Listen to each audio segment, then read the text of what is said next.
Hey Jarvis, are we gonna record an episode? Hey everyone, Chelsea Marie here. Grab your coffee or your cocktail for this quick conversation where I'm going to share some simple strategies to help you stand out online. Hey, it was way too hot in my apartment, so I came outside because I have a patio now, which is great, with my dog Jarvis, who's just sunbathing. Look at that beauty. And I'm going to talk to you about some simple ways that you can start standing out. And these simple strategies will work with any type of business. So I'm really excited. I think when it comes to standing out, especially online, it can feel very overwhelming. Like, how do you do that, right? Because the whole concept of standing out is making someone stop what they're doing to look at what you're doing online. And there's a lot of people who do what you do, but the thing is, no one does it the way you do. And using these simple strategies will help you stand out.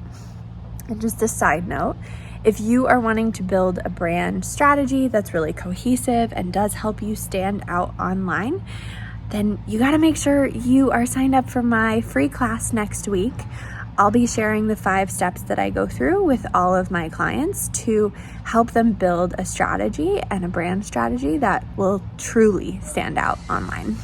The second side note is that there's quite a bit of construction happening in our areas, so excuse the background noise.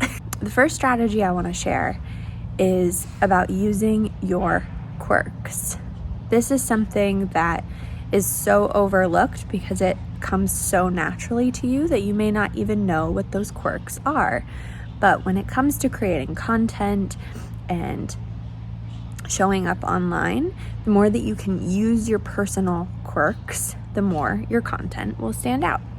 For example, if I am texting my friends, I'm gonna use a GIF. And what we've done is we actually incorporated these into reminder emails for meetings. Every single person I get on the phone with comments on these. They're so fun. They make me excited for the meeting. And it's those small personal touches that make a big difference and will truly set you apart from anyone. Think about what comes naturally to you. What words, what phrases do you typically use? And start to think about ways you can incorporate those quirks that you have that no one else does. Okay, so that second strategy that you want to use to stand out is to be really obnoxiously consistent. Consistent about the words that you use, consistent about the way that you show up, the social media platforms you use, how often you use them. Anything that you can be consistent about in your business, be consistent about it. When you show up as a certain thing over a certain amount of time, you start to become known for that. So if you're showing up every Wednesday on IGTV, show up every Wednesday on IGTV.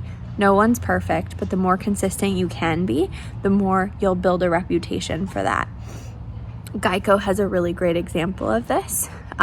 They had a commercial a really long time ago with a camel and he's walking through this gray, dreary office. He's like, guess what day it is, guys? Guess what day it is? Like someone says it's Wednesday and he's like, yeah, that's right, it's hump day.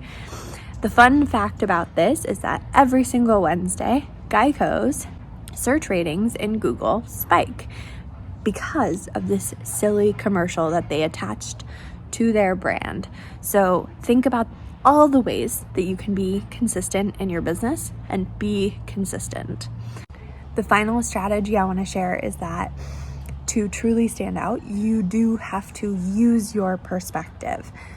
Be polarizing. Say the thing that you disagree with in your industry. Take a stand for what you believe in the world. The more that you say what you believe in, the more you'll find ideal clients online and the more you'll start conversations that actually matter. And this is so important because brands that do this do get known.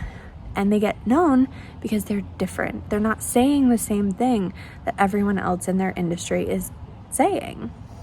As an example, I have a friend and colleague, and she does marketing. And, her perspective is that you don't have to push to get the sale, that you don't have to be pushy or put pressure or create a ton of urgency to get a sale online, that there are other ways to do it that don't force people into it, right? No one wants, and if she didn't say that she believed that, if she didn't say she disagreed with these marketing strategies that a lot of people in the industry agree with, she wouldn't stand out. She wouldn't be getting known because she would be saying the same thing that everyone else in the industry is saying as well. And these are some of the simplest strategies that will help you stand out online and in your business in general. I hope this has supported you. If it did, and you want to encourage a fellow business babe to stand out in their industry as well, make sure you share this conversation with them and start talking about how you can start standing out. And if you haven't yet, make sure you go and sign up for not just more episodes, but also the upcoming Standout Brand class I'll be teaching very, very soon.